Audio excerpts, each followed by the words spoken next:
Agora, candidato, salário família, aumento de professor, usar todos esses recursos do FUS, que deve ser usado apenas para a questão de universalização das telecomunicações mesmo, colocar computadores nas escolas, enfim.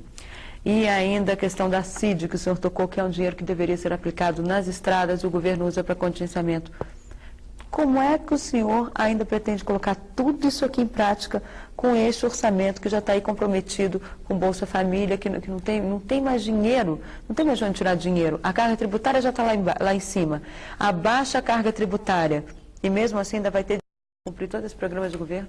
Denise, eu sabia que todos iriam me perguntar isso durante a campanha, porque tudo tem que ter orçamento e tem que ter origem para esse orçamento, exatamente, que temos que ter o quê? O dinheiro para isso. O dinheiro para a realização tem que vir de algum lugar. Olha, duas fontes serão fundamentais. Primeiro que se nós mudarmos o foco, exatamente isso, do modelo nacional de desenvolvimento, do bancário e financeiro, que tira, suga da sociedade 25%, para a produção e produtividade, nós vamos melhorar em muito, né, a arrecadação. Por quê? Com maior produção e produtividade, nós vamos contemplar todos os setores produtivos com incentivo para que ele produza mais. Vamos dar um exemplo aqui da agricultura, do qual eu já, inclusive, trabalhei no Ministério da Agricultura em 76, com o maior ministro da Agricultura que esse país já teve, que é Alisson Paulinelli. Lá eu aprendi e entendi. Ele criou as Ematérias, que são exatamente essas empresas de extensão rural, as Embrapas, que são de pesquisa. Então, foi o maior ministro que esse país teve. Depois foi Cine Lima, que fez as Cibrasens, são os armazéns, né, para também termos maior produção e produtividade e guardarmos em silos a nossa produção. Veja bem, Denise, hoje nós temos a chamada agropecuária extensiva no Brasil. Queimam-se as matas da Amazônia e jogam os bois. Então o boi rende menos porque ele está criado extensivamente. Deveria ter o quê? A criação intensiva, ou seja, você ter em confinamento, este boi vai render mais e menos área e produzir mais carne, né? A vaca produzir mais leite. Por exemplo, a vaca brasileira produz de 4 a 6 litros, né, por dia. A Argentina, 14. Já dá? Dá para entender? Claro. E o boi, o nosso boi, temos 2 anos e meio para o ponto de abate. Você confinado pode colocar 1 ano e meio. Viu? Não é exemplo da agropecuária. Vamos então para a indústria. Podemos produzir melhores carros, mais carros, com mais robôs, com mais tecnologia. Também você tem, então, produção e produtividade. Tudo é questão de produção e produtividade. Você reduz o espaço para a produção, produz mais, ganha mais e cresce mais. E isso nós temos que transformar esse país em eficiente. Nós temos portos atravancados com navios, nós temos a rede, a malha rodoviária e ferroviária nossa sucateada, os aeroportos, uma vergonha. Ninguém anda neste país mais, porque não se consegue, é causa aérea o tempo todo, não se faz desenvolvimento da nossa infraestrutura nacional há tanto tempo.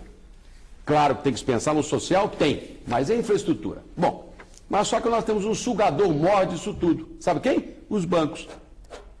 Como se pode praticar a maior taxa do mundo de juros, como aqui no Brasil? 10% são drenados para o banco, 200 bilhões por ano. Denise, se eu transformar o Bolsa Família, que hoje eu gasto, não, Lula gasta, né? De 12 bilhões para 50, ainda vai sobrar para o banco 150. 150, porque o juro é alto demais, gente. Não pode dar para o banco 10% ao ano. Mais inflação, claro. Então nós temos que mudar o modelo do desenvolvimento nacional. Temos que fazer com que o governo capte recursos pagando menos. Por quê? Por que o americano paga 0,25 lá, hein? Eu te pergunto, que risco para o país é o nosso?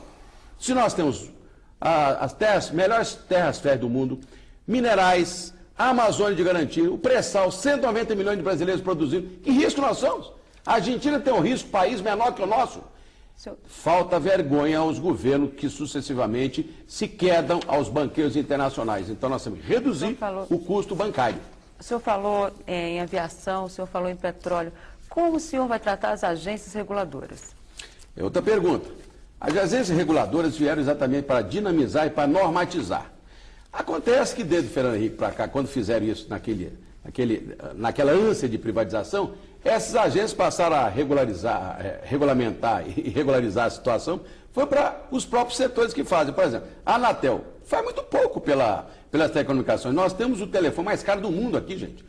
Onde já se viu, por exemplo, um celular lá em São Paulo, Se a pessoa está na periferia a 10 quilômetros do centro de São Paulo, só porque é outro município, se paga interurbano. Isso não pode. Lá nos Estados Unidos, de um estado pode, você nem paga isso. Está caro demais. Nós temos então que regularizar, regulamentar para o bolso do consumidor, porque eles estão ganhando dinheiro demais. Candidato. Neste país nós temos que parar com isto. As aviações, as empresas aéreas, só para concluir, Manzini, as companhias aqui são 2 ou 3, praticamente um duopólio, Gol e a TAM. Por quê? Essa ANAC só deixa que elas façam o que quiserem contra todo mundo e ainda manda você para a justiça reclamar. Não pode. Estamos regularizando para elas. Então o Banco Central é banco de quê? De banco, não é banco nosso. Então nós temos que tomar vergonha na cara e ter um governo que tenha coragem.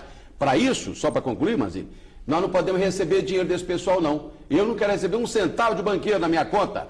Eu quero colocar no Banco Central o industrial e quero colocar como ministro da Indústria e Comércio quem? Um banqueiro, para ele ver as agruras que quer produzir, para ele ver como é difícil produzir as safras agrícolas, né? E ter as intempéries contra ele, pagar impostos altos e gerar emprego. Então tem que ter vergonha na cara, não receber dinheiro desde que financiam campanhas políticas caras como os 3 candidatos estão aí.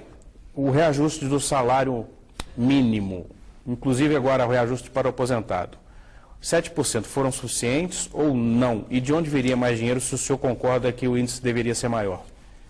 Veja bem, 7% o Lula deu chorando muito, né? Agora, foi justo. Mesmo porque os nossos pais, nossos avós, já deram o que tinham que ter dado, né? De colaboração para que o nosso país pudesse existir, o nosso país pudesse crescer, não é? Eu creio que foi justo e correto. Agora, sou daqueles que vê que a nossa Previdência ainda está com um buraco deste tamanho, como se diz, para cobrir. Então, é necessário, sim, que esse nível de reajuste não se amplifique. O fator previdenciário é fundamental, sim. A França está revendo para baixo também, digamos, os anos trabalhados, ampliando os anos trabalhados, né, e reduzindo também a questão do tempo. Eu creio que, dessa maneira, nós podemos equilibrar um pouco mais com outra coisa que não se faz hoje. Sabe o que é? Morre gente, não se fiscaliza. A fiscalização é o maior rombo. Nós temos que aperfeiçoar o aparato de fiscalização. Acima de tudo, é isso que proporciona que tenhamos tanto roubo e roubo. Agora, é justo 7%? Se eu pudesse, daria mais. Se eu entendi, o senhor é a favor da manutenção do fator previdenciário? Sou, porque senão nós não vamos corrigir isso nunca. Nós estamos com a população envelhecendo, né, cada dia mais. Vamos ser corajosos, gente, não ficar fazendo média, vamos ser corretos. As pessoas estão vivendo mais, então é necessário trabalharmos mais. Não dá para a gente conviver com muita gente que rouba e, ao mesmo tempo, nós damos muito mais cedo a possibilidade da pessoa se aposentar. Mesmo porque também quem se aposenta continua trabalhando. Olha, o Tiago Ciper, lá de Cascavel, mandou a pergunta pelo Twitter. E a mesma pergunta do Paulo Bel, cuja cidade agora ele não citou aqui, chegou por e-mail. Agradeço a pergunta dos dois e tem a ver com o mesmo assunto. O que o senhor faria para reduzir as desigualdades, apesar do esforço do Bolsa Família, levando em conta que o Brasil ainda, segundo o Paulo Bel, tem 50 milhões de miseráveis. Eu não sei se é esse número, mas é o que ele cita aqui. Mas, enfim, a pergunta é essa. Qual seria a sua política para combater a miséria no país? Produção e produtividade, não tem saída. O Brasil produz 37 milhões de toneladas de arroz. Sabe quanto? 400. Lá tem fome, mas não tem miséria. Este país tem que ser o celeiro do mundo e, para começar, o celeiro aqui internamente. Melhorar o consumo e, acima de tudo, termos excedentes exportativos. E a educação, gente, podemos esquecer. Nós, tendo uma educação compatível com a nossa necessidade, nossos jovens aprendendo e se formando mais cedo, nós vamos colocá-los mais cedo no mercado. E aí, exatamente, a grande revolução que a Coreia fez. A Coreia, 20 anos atrás, está no nível do Brasil. E hoje está 2 vezes maior. Olha, a pergunta aqui do Manuel Silva, de São José dos Campos. Obrigado. Seu projeto para a segurança pública. Fora essa questão toda das prisões, transformá-las em presídios, não é apenas nisso que eu me limito, não.